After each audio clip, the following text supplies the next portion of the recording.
boa noite. Para quem está nos assistindo de modo síncrono particular, boa noite a todas e todos. Para quem assistir depois de forma assíncrona, bom dia, boa noite, boa tarde. Nós estamos aqui num evento muito especial, colaborando com o circuito urbano da ONU Habitat. E o Programa das Nações Unidas para os Assentamentos Humanos, a ONU Habitat, é a agência da ONU responsável por promover o desenvolvimento urbano sustentável e inclusive para todas as pessoas. Estou contextualizando para que logo depois eu apresente a vocês a proposta do evento de hoje, o nome do evento. Bom, todos os anos, a partir do mês de outubro, a ONU Habitat estimula que países, cidades, comunidades, indivíduos e instituições debatam como melhorar a qualidade de vida nas áreas urbanas. Por isso mesmo, o corrente mês de outubro globalmente conhecido como Outubro Urbano. Esse período se inicia com o Dia Mundial do Habitat, na primeira segunda-feira do mês, e é celebrado em 2 de outubro, o Dia Mundial do Habitat, e se encerra com o Dia Mundial das Cidades. Então, nós estamos aqui muito honrados de fazer parte dessa iniciativa e construímos um evento que nós entendemos que pode ser bastante importante e útil às reflexões inerentes ao circuito urbano ONU Habitat do corrente ano de 2023. Nesse contexto, criamos o seguinte evento: resiliência e adaptação climática, inclusão e integração para as cidades.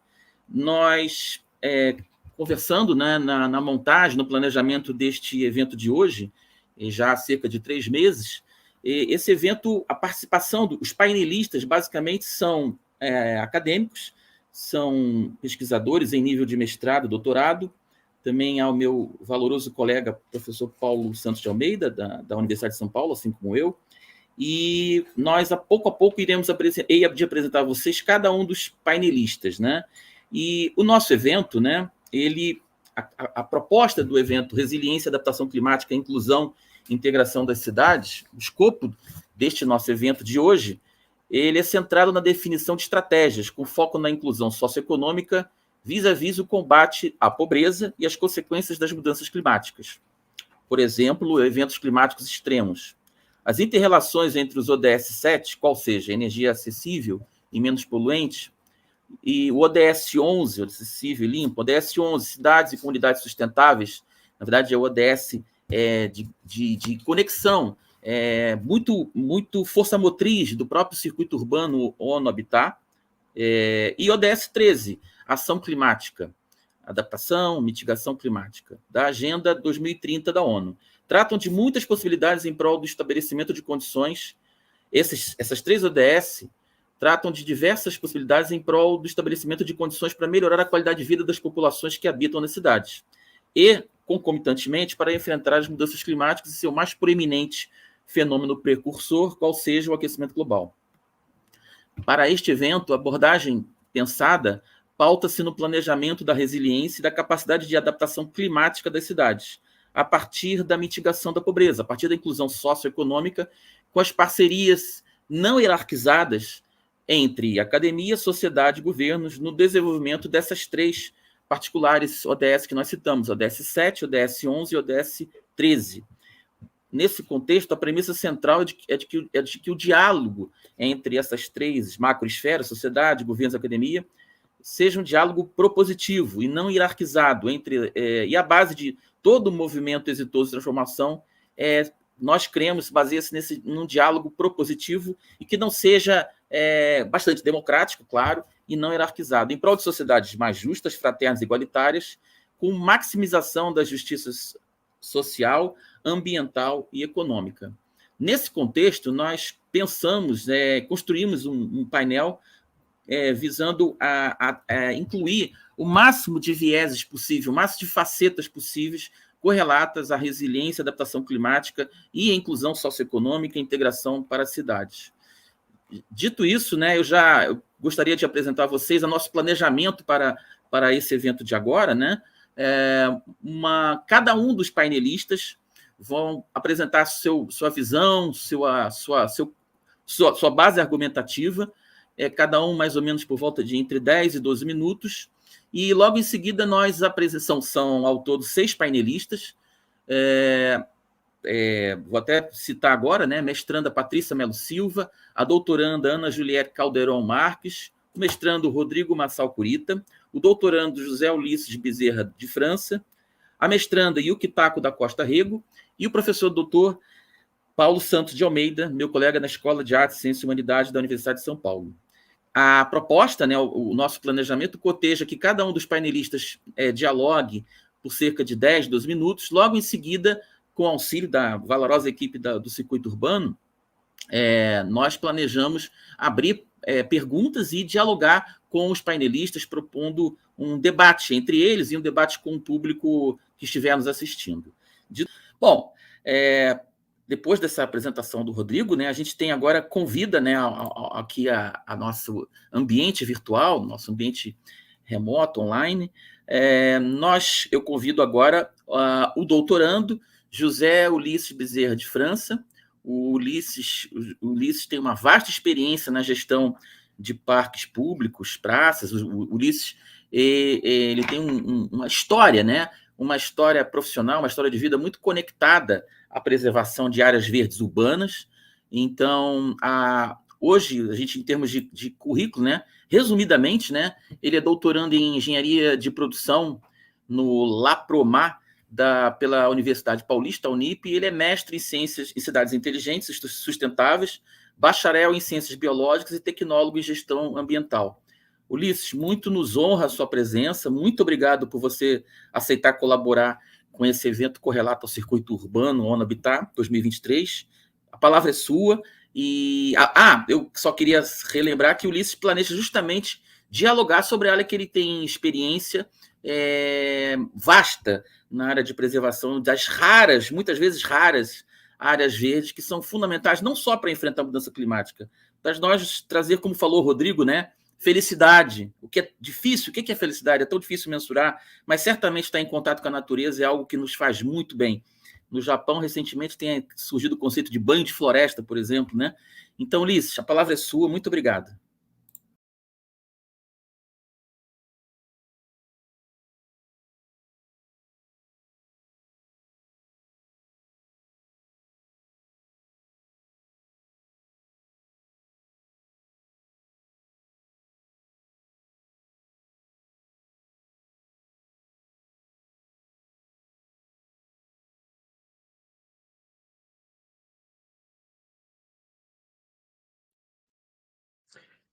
Bom, desde já agradeço ao convite do querido professor André para estarmos aqui participando desse evento da ONU Habitat, falando sobre resiliência urbana. Pode colocar a apresentação, por favor.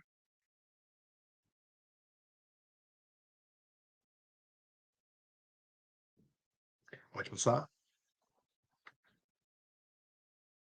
Bom, quando eu fui chamado para esse evento, para falar sobre resiliência urbana, eu pensei imediatamente em falar das áreas verdes urbanas. É uma área que eu tenho um acúmulo de pesquisa e também acúmulo enquanto profissional. Então, as áreas verdes urbanas nos fornecem serviços ecossistêmicos.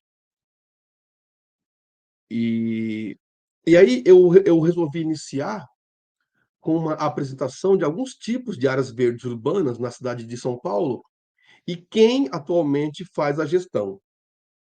Quando pensamos em parques, eu cito aqui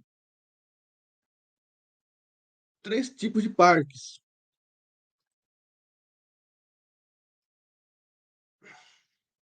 que são os parques urbanos, os lineares e as APAs, Área de Proteção Ambiental. Atualmente, a cidade de São Paulo faz a gestão de uma parte e uma outra parte, conforme o nosso amigo Rodrigo colocou, tem sua gestão por meio de concessionárias. Quando pensamos em praças, elas podem ser largos ou as próprias praças, tendo como gestora a subprefeitura. Os canteiros podem ser jardins de chuva, aquatória ou os próprios canteiros, e tem como gestão a subprefeitura. Os cemitérios, até um tempo atrás, eram gestados pela Secretaria Municipal de Serviço Funerário, mas foi concedido, então, são gestados, têm sua gestão, feitas por meio das concessionárias. As hortas, que são áreas verdes urbanas de suma importância, elas geralmente são em terrenos públicos e às vezes também cogita-se que elas sejam implantadas em parques ou em praças. E aqui abrimos um debate sobre a função de cada área. Será que algumas áreas podem ou devem receber outras ações? Por exemplo, será que uma praça ou um parque pode ou deve receber uma horta? E aí o debate se alonga. Mas, enfim, quem faz a gestão dessas hortas urbanas na cidade de São Paulo? A ONG, as ONGs, organizações não governamentais, ou ING, indivíduo não governamental, que é um termo usado para quando o indivíduo ele quer atuar em alguma questão pública, mas ele quer ser um indivíduo e não uma ONG. Pode passar, por favor. Eu trouxe aqui uma imagem emblemática. A primeira imagem superior esquerda e a imagem do meio abaixo são imagens de uma aquatória. Segundo algumas matérias, é a primeira aquatória do Brasil. Essa é em Carapicuíba, aqui na Grande São Paulo. E a aquatória nada mais é do que um laguinho na rotatória. Nessa área tem uma nascente, a montante, e que danificava sempre o asfalto. Qual foi a solução encontrada? Foi esta, uma solução urbana e estética bem interessante. Nossa imagem à direita é de uma horta urbana, ladeada por inúmeros imóveis. Ambas imagens são do Google.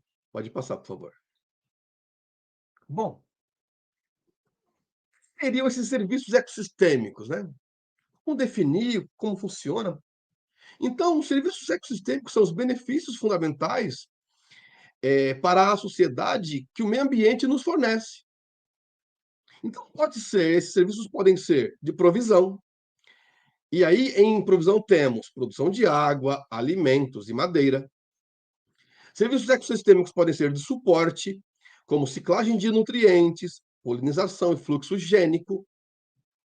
Pode ser de regulação, que é o armazenamento de carbono numa árvore, por exemplo, ou numa planta no geral, a purificação do ar e a minimização de enchentes. Perceba que aqui entra um fator pontual para todas as cidades, sejam pequenas ou grandes, no mundo inteiro, que é a possibilidade ou a iminência de enchentes. Temos também os serviços ecossistêmicos de cultura, que entra em recreação, turismo e estética, fazendo um link com a fala do nosso querido Rodrigo, que me antecedeu, quando ele fala dos imaginários ambientais. Pode passar, por favor. Bom, pensando na base acadêmica para essa apresentação, nós temos já no Brasil inúmeros estudos que, que procuram analisar, procuram entender como funcionam essas áreas verdes urbanas, quais os serviços ecossistêmicos que nos prestam e como podemos ampliar esses serviços ecossistêmicos se assim for a necessidade. Então, temos aqui um trabalho denominado Áreas Verdes Urbanas, um estudo de revisão e propostas conceitual. O número 1. O número 2, gestão de áreas verdes e sustentabilidade, estudo de caso a partir dos indicadores de qualidade ambiental urbana. Pode passar, por favor. Temos aqui o terceiro, que é uma pesquisa bibliográfica sobre as vantagens e desvantagens das áreas verdes urbanas e a influência delas na qualidade de vida da população humana. Temos aqui o 4, que é bem interessante. Este ano, a Prefeitura de São Paulo e a ONU Habitat lançaram esse projeto Viva o Verde, com a intenção, inclusive, de requalificar algumas áreas verdes urbanas, alguns parques na cidade de São Paulo. Pode passar, por favor? Bom, quando falamos de parcerias, ora, as parcerias se fazem necessárias em todos os níveis, seja local, regional, nacional e global. Porque quando falamos da crise ambiental, nós precisamos fazer a nossa parte no nosso local, sim, mas também dependemos dessas parcerias, dessa articulação municipal, estadual, nacional e mundial. São esses os acordos mundiais do clima e tantos outros. E é por meio das parcerias que se torna possível projetar e colocar em prática os mais diversos projetos. Então, eu vou citar algumas parcerias. Pode passar, por favor. Essa primeira parceria foi da Prefeitura Municipal de São Paulo, da SVMA, que é a Secretaria Municipal de Verde e Meio Ambiente, e uma empresa contratada, com uma escola estadual e a Embaixada Britânica, dentro do projeto Embaixadores do Clima, que visou reflorestamento urbano em São Mateus, zona leste da cidade de São Paulo. Então, temos na imagem acima, esse de cinza sou eu, explicando para os jovens do ensino médio qual o motivo de usarmos adubo, NPK e calcário antes de plantar as mudas. Na imagem inferior esquerda, temos os alunos plantando. Na imagem inferior ao centro, temos a área plantada, já limpa, depois de retirado esses vasos, que são demandados para reciclagem. E a imagem à direita mostra o quão importante foi esse projeto. Porque percebam dentro da área em amarelo que aquelas manchas verdes foi as árvores que nós plantamos. E a linha vermelha, abaixo, mostra o traçado da Avenida Sapopemba, uma das maiores avenidas da América Latina. Então, está aqui uma parceria que envolveu muitos elos da nossa sociedade. As imagens são do meu arquivo pessoal e a imagem aérea é do Google. Pode passar, por favor? Temos aqui, então, outro exemplo de parceria. Prefeitura Municipal do município de São Paulo, Secretaria Municipal de Habitação, uma empresa contratada e uma ONG local. Essa parceria foi a efetivação do projeto Calçada Ecológica. E nós fizemos questão de plantar, de fazer essa calçada ecológica com plantio de árvores frutíferas. Também na cidade, no bairro de São Mateus, Zona Leste, na cidade de São Paulo, capital. Feito em 2011. Primeiro, por que optamos em árvores frutíferas?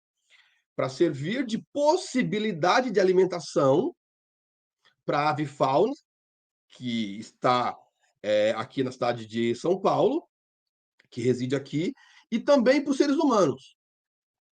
Também ser uma opção de alimentação para os seres humanos. Das imagens, a primeira imagem mostra duas senhoras. Volta isso, por favor. A primeira imagem mostra duas senhoras pegando as mudas e colocando no carrinho para levar até nós na imagem à esquerda inferior. Essas imagens são do site da Cobrap e a imagem abaixo é uma imagem do Google que mostra como as árvores estão hoje. Pode passar, por favor. Bom, então, pensando nas parcerias acadêmicas, eu tenho focado o meu olhar enquanto pesquisador nas áreas verdes urbanas. E tenho procurado produzir documentos para que a academia tenha conhecimento e para também poder servir como ferramenta para o governo local. Então, temos aqui no número 1 uma pesquisa que foi feita num parque de Barueri, que fica na Grande São Paulo, que é um trabalho feito para mensurar qual é a relação étnico-ecológica, como é que os frequentadores do parque entendem, se percebem e percebendo se interage ou não com os recursos naturais, fauna e flora. A 2 é um trabalho com o mesmo viés, só que feito num parque aqui em São Mateus, o Parque Jardim da Conquista. Pode passar, por favor? A terceira já fala sobre ciclagem de nutrientes, ou seja, as verdes urbanas funcionam do ponto de vista de minerais. Como é que elas ciclam os nutrientes? Trabalho também feito no Parque Jardim da Conquista. E o quarto é um relato de ações socioambientais em um parque urbano na zona leste de São Paulo durante a pandemia. Neste trabalho, eu relato as ações desenvolvidas por meio do parque para tentar minimizar os efeitos da Covid-19 por meio de parceria com uma ONG e através dessa parceria com doações. Então, aqui mostra que essas áreas verdes urbanas precisam ser enxergadas pelo poder público também como mais uma forma de implantação de todas as suas políticas públicas. Não apenas a política pública ambiental, mas também a política pública de saúde, a política pública social e muitas outras. Pode passar, por favor? Aqui, TCCs, trabalhos orientados, também em áreas verdes. O primeiro fala sobre a comparação da produção de alface, comparando a produção convencional, aqui em São Mateus, e uma produção de base ecológica. A segunda é a utilização de terrenos ociosos como fonte de geração de emprego e renda, de novo, aqui em São Mateus, São Paulo. E o último é um estudo sobre a ocorrência de TIU, que é um lagarto brasileiro, no Parque Jardim da Conquista. Pode passar, por favor. Então, vamos lá. Temos aqui 3 ODS. ODS 10, redução das desigualdades. ODS 11, cidades e comunidades sustentáveis. ODS 13, ação contra a mudança global do clima. E aí eu trago uma questão que é a seguinte: essas áreas verdes urbanas precisam ser enxergadas pelo poder público da seguinte forma: serem áreas a ser demandada mais recursos para que tenha mais áreas verdes e para garantir a gestão das áreas verdes atuais. Além do poder público precisa promover uma gestão compartilhada de forma satisfatória dessas áreas. E a academia? A academia pode e precisa promover, em parceria com o poder público, mais pesquisas sobre essas áreas verdes, tendo como foco serviços ecossistêmicos e subsidiando a gestão pública. E como a sociedade, no geral, pode ou deve enxergar essas áreas verdes? Ajudando o poder público na gestão dessas áreas verdes e também na implantação de novas áreas verdes. Pode passar? Bom, aqui estão os meus contatos. Agradeço a você, André, agradeço a todos e todas pelo convite e pela participação. Estou à disposição para qualquer questionamento. Muito obrigado, Ulisses. Muito obrigado pela sua brilhante apresentação, um tema fundamental. Se a gente fala, né, em resiliência, adaptação climática, no contexto das cidades, as áreas verdes, Ulisses, não sei se lhe parecem, você depois pediria que você comentasse um pouco mais, são estratégias de adaptação climática per si, Ou seja, se você está falando em aumentar, diminuir os impactos ambientais, sociais, econômicos, correlatos ao, por enquanto, irrefreável avanço das mudanças climáticas, a valorização das áreas verdes, as parcerias entre governos, empresas privadas, o setor público, a sociedade civil, a academia, me parece um projeto de adaptação focado nas cidades muito natural, muito claro, né? Muito evidente, quer dizer, é meio que óbvio, né?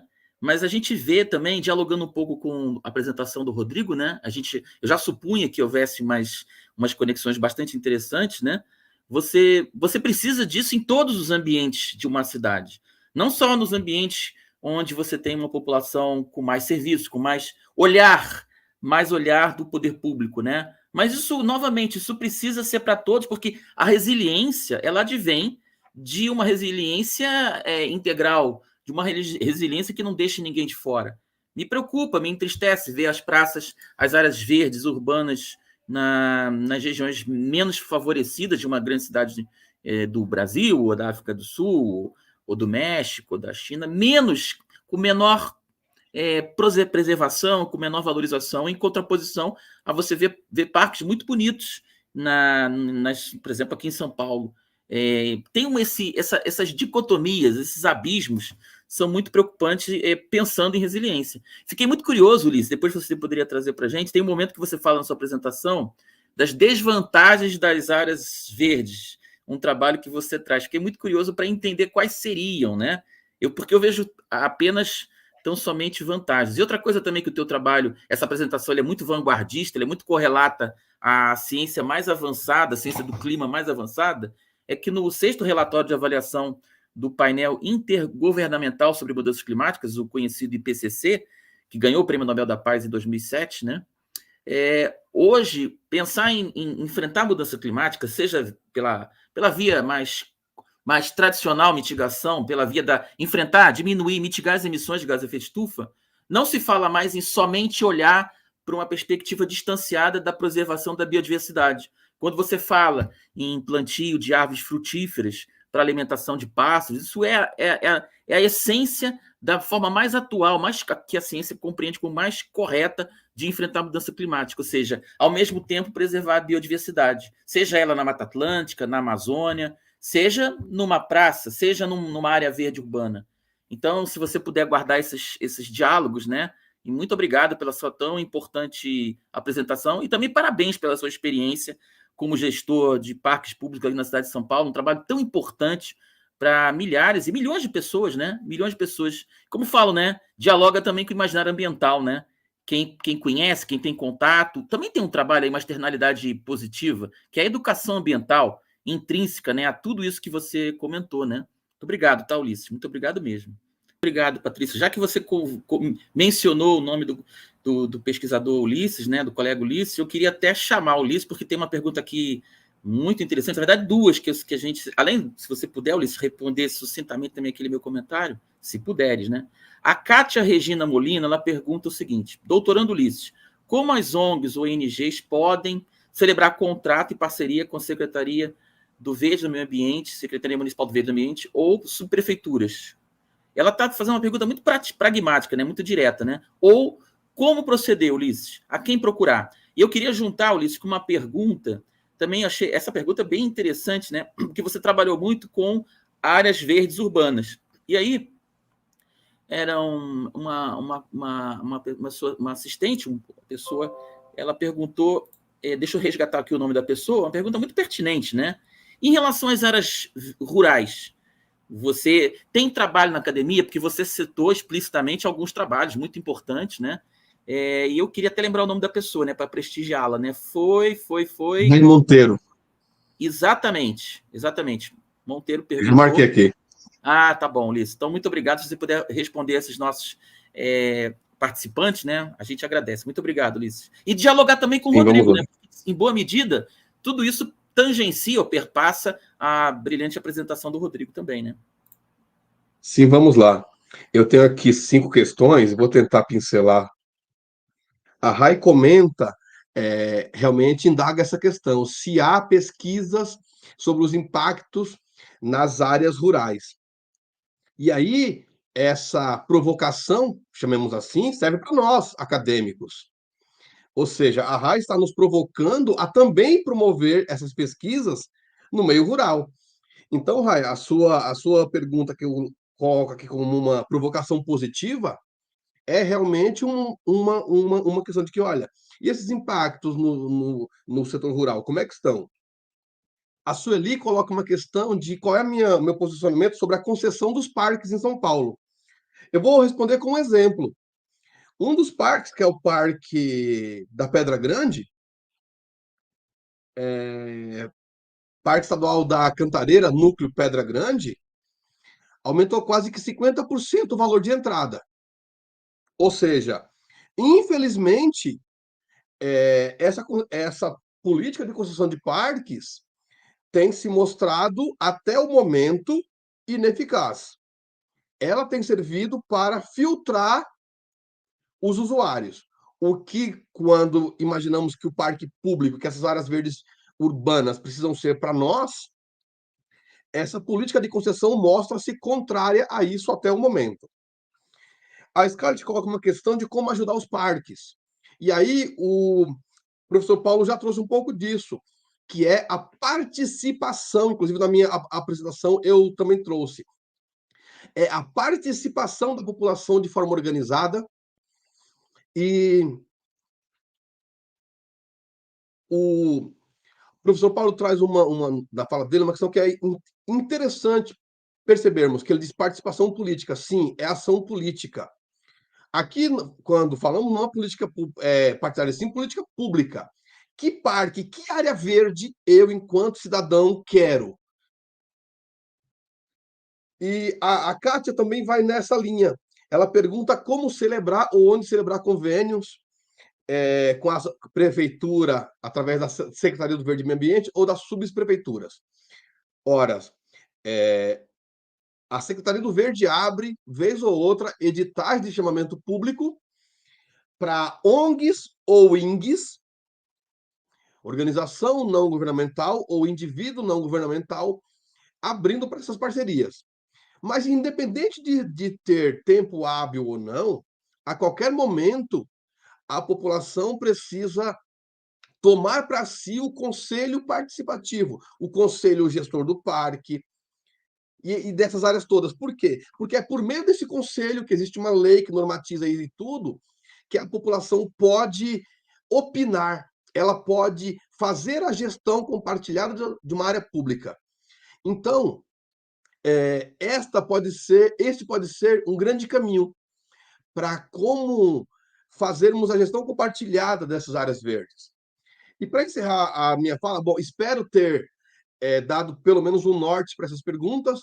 Não se encerra por aqui. Vocês têm o contato de todos os painelistas e eu me coloco à disposição para continuar esse debate após esse evento.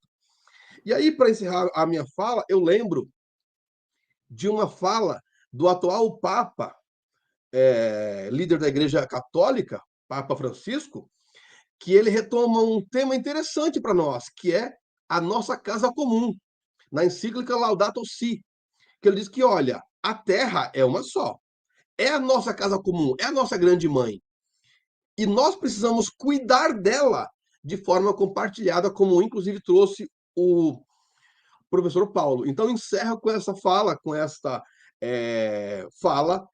retomada histórica dessa visão muito bonita e muito positiva da Terra enquanto nossa casa comum. Muito obrigado a todos e todas. Até a próxima. Obrigado demais, Ulisses. Muito obrigado, contemplando aqui nossos participantes, as pessoas que estão nos prestigiando, eventualmente não só de modo síncrono, mas depois de modo assíncrono. Depois, as pessoas podem assistir em qualquer horário. Uma pessoa muito simples, que veio lá de Portugal na década de 40, de 30, né? Sempre repetia, né? O saber liberta, o saber liberta. E o saber não hierarquizado, né? A gente sempre ouvindo todos os saberes da Terra, né? O saber dos muros universitários, que tem um papel muito importante, a academia, desde lá do nosso importante Galileu Galilei, e Johannes Kepler, Nicolau Copérnico, a construção da ciência moderna, mas o saber dos povos originários, tão importante ouvi-los, né? Só lembrando, aqui no Brasil, as pessoas já viviam aqui há entre 12 ou 20 mil anos, né? Que viviam aqui nessa região que a gente chama, nos últimos 500 e poucos anos, de Brasil, né? Então, essas pessoas têm muito a nos ensinar em termos de sustentabilidade, resiliência. Essas pessoas aqui do Brasil, as pessoas aborígenes lá na Austrália, os povos originários nos Estados Unidos. Então, eu quero dizer que esse evento eu achei riquíssimo. Sou suspeito para falar, porque os convidados, os painelistas, são pessoas que eu admiro muitíssimo, né? E respeito como pessoas, como pesquisadores, como pensadores. E apesar comentou aqui o colega, o pensador Ulisses, né, estouramos o tempo. Realmente estouramos o tempo, mas por uma boa causa, né? Uma causa justa, né?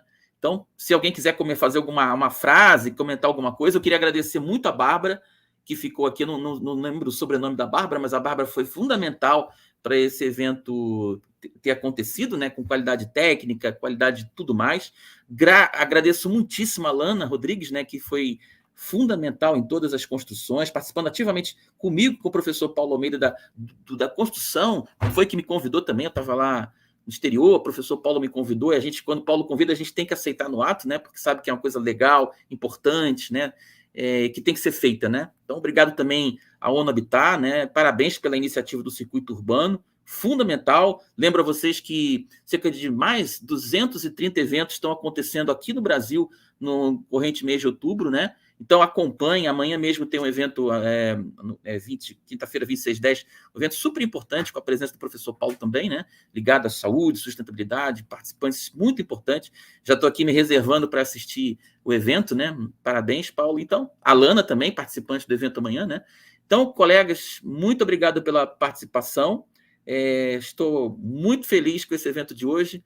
E o cansaço é uma coisa física, né? Mas o cansaço, a alegria de estar aqui, né, preenche e faz a gente descansar muito, né? E refletir, repousar e estar vigoroso para o combate por uma sociedade justa, fraterna, igualitária, com maximização da justiça ambiental, social e econômica. É isso. Isso aí é construir. E com luta pela igualdade de gênero, luta contra a homofobia, contra o racismo, isso tudo parece uma grande seara de itens, né? Mas isso tudo tem que ser tratado junto. Por isso que a interdisciplinaridade é fundamental, né? Trazendo os conhecimentos para além dos muros acadêmicos, né? Muito obrigado a todos e todos que estão assistindo, e muito obrigado, boa noite para quem está assistindo aí em outro horário, boa tarde, bom dia. Isso aí. Muito obrigado, pessoal. Um abraço a todas e todos. Muito obrigado. Uma honra. Um sucesso. Um abraço. Muito obrigado a todas e todos. Muito obrigado.